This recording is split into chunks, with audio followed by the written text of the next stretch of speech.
எங்கே போய் நிற்கப் போகிறோம்? அயலவர் ஒருவர் தான் முகம் கொடுத்துள்ள பொருளாதார பிரச்சினைகள் பற்றி சொல்லிக் கொண்டிருந்தார்.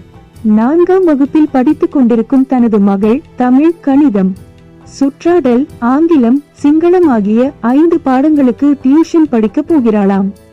டியூஷன் கட்டணமாக மாதாந்தம் 4000 ரூபாவுக்கு மேல் செலவாகுதாம். சில வகுப்புகள் இருட்டிய பின்னரே முடிவடைவதனால் பிள்ளையை அழைத்து வர தாய் 3வீலரில் போக வேண்டி இருக்கிறதாம். கூட்டி கழித்து பார்த்தால் பிரத்யேக வகுப்புகளுக்கே மாதம் 5000 ரூபாய்க்கு மேல் செலவாகிறதாம். இப்போது அநேகமாக எல்லா வீடுகளிலும் இந்த பிரச்சினை காணப்படுகிறது. 3-4 பிள்ளைகள் பாடசாலைக்கு செல்லும் குடும்பங்களில் நிலைமை எப்படி இருக்கும் என்று நாம் கற்பனை செய்து பார்த்து கொள்ளலாம். நாம் பெருமையாக பேசிக்கொள்ளும் எமது இலவச கல்விக்கு என்ன நடந்திருக்கிறது? பிரத்யேக டியூஷன் வகுப்புகளுக்கு போகாமல் வெறும் தவணை பரீட்சையில் கூட நல்ல புள்ளிகள் பெற முடியாது என்ற நிலைமை ஏற்பட்டிருக்கிறதா? அல்லது அப்படியான ஒரு மாயையில் எமது பெற்றோர் சிக்கிக் கொண்டிருக்கிறார்களா? ஒவ்வொரு தரத்திலும் கற்பிக்கப்படும் ஒவ்வொரு பாடத்திற்குமான பாடத்திட்டமும் ஒரு பாடசாலை வருடத்தினுள் கற்பிக்கப்பட்டு மதிப்பீடு செய்யப்படக்கூடியதாகவே தயாரிக்கப்படுகிறது. எனவே சாதாரண நிலைமைகளில் குறித்த ஒவ்வொரு பாட ஆசிரியரும் 3ஆம் தவணை முடிய முன்னர் முழு பாடத்திட்டத்தையும் கற்பித்து நிறைவு செய்ய முடியும். அப்படியானால் பிரத்யேக டியூஷன் வகுப்புகளுக்கு பிள்ளைகளை அனுப்ப வேண்டிய தேவை ஏன் ஏற்படுகிறது? பாடசாலையில் நடக்கும் கற்பித்தலில் பொதுமக்கள் நம்பிக்கை இழந்து விட்டார்களா? அல்லது உண்மையாகவே பாடசாலைகளில் நிகழும் கற்பித்தலின் தரம் குறைந்து விட்டதா? ஆசிரியர்களில் பெரும்பாலானவர்கள் தியாகத்துடனும் உற்சாகத்துடனும் கற்பித்தலில் ஈடுபடுகிறார்கள் என்பது மறுக்க முடியாத உண்மை. அப்படியானால் இந்த டியூஷன் மோகம் பரவி வருவது ஏன்? தவணை பரீட்சைகளிலும் பொது பரீட்சைகளிலும் உயர் புள்ளிகளை பெற்றுக்கொள்வதுதான் கல்வியின் பிரதான நோக்கம் என பெற்றோர் நினைக்க தொடங்கி இருக்கிறார்கள். 2 தசாப்தங்களுக்கு முன்னர் தம் பிள்ளைகள் முகம் கொடுக்கும் தவணை பரீட்சைகள் பற்றி பெற்றோர் அலட்டிக் கொள்ளவே இல்லை. தற்போது தவணை பரீட்சைக்குரிய திகதி அறிவிக்கப்பட்ட உடனேயே பிள்ளைகளை விட பெற்றோர்தான், குறிப்பாக தாய்மார், பதற்றம் அடைய தொடங்கி விடுகிறார்கள். பிள்ளைகளின் மீது பாரிய உள நெருக்கடிகளை அவர்கள் ஏற்படுத்துகிறார்கள். டியூஷன் வகுப்புகளுக்கு செல்லும் பிள்ளைகள் சிலர் பரீட்சையில் ஓரிரு புள்ளிகளை கூடுதலாக பெற்றுவிட்டால் இவர்களும் தம் பிள்ளைகளை டியூஷன் வகுப்புக்கு அனுப்ப தீர்மானித்து விடுகிறார்கள். தம் பிள்ளைகள் குறைந்த புள்ளிகளை பெறுவதற்கான காரணத்தை அலசி பார்க்காமல் டியூஷனுக்கு போவதுதான் ஒரே பரிகாரம் என முடிவு செய்து விடுகிறார்கள்.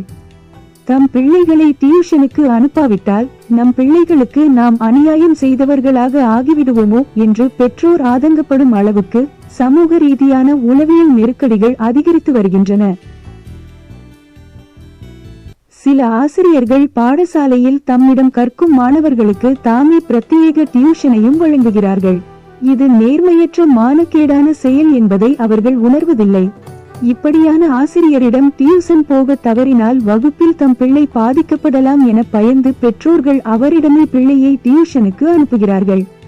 கற்றலில் பின்தங்கியுள்ள பிள்ளைகளும் மெல்ல கற்கும் பிள்ளைகளும் நோய் போன்ற காரணங்களால் பாடங்களை தவறவிட்ட பிள்ளைகளும் பாடசாலையில் பாடத்திற்குரிய ஆசிரியர் கிடைக்காத பிள்ளைகளும் பிரத்யேக வகுப்புகளுக்கு சென்று கற்பது நல்லதே.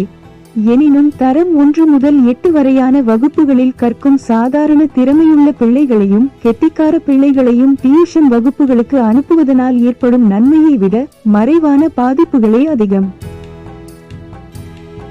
சம வயதினரோடு சேர்ந்து விளையாடுதல், உறவினர்களை சென்று பார்த்தல், வீட்டு வேலைகளில் தாய்க்கும் தந்தைக்கும் உதவியாக இருத்தல், வீட்டில் உள்ள தம்பி தங்கையருக்கு கற்பித்தல், பொழுதுபோக்குகளில் ஈடுபடுதல், சூழலை நேசித்தல் போன்ற செயற்பாடுகளில் பிள்ளைகள் ஈடுபடுவது அவசியம்.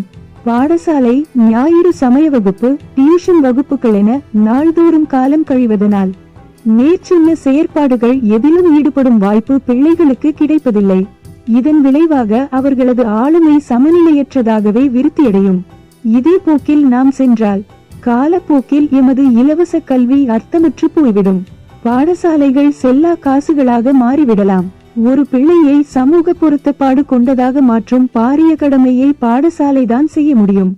பாடசாலைக்கு செல்ல தேவையில்லை, பிரத்யேக வகுப்புகளில் கற்று பரீட்சை பாஸ் பண்ணி கொண்டால் போதும் என்ற நிலைமை ஏற்பட்டால் சமூக வாழ்க்கைக்கு பொருத்தமற்ற பிரஜைகள் எங்கும் நிரம்பி விடுவார்கள்.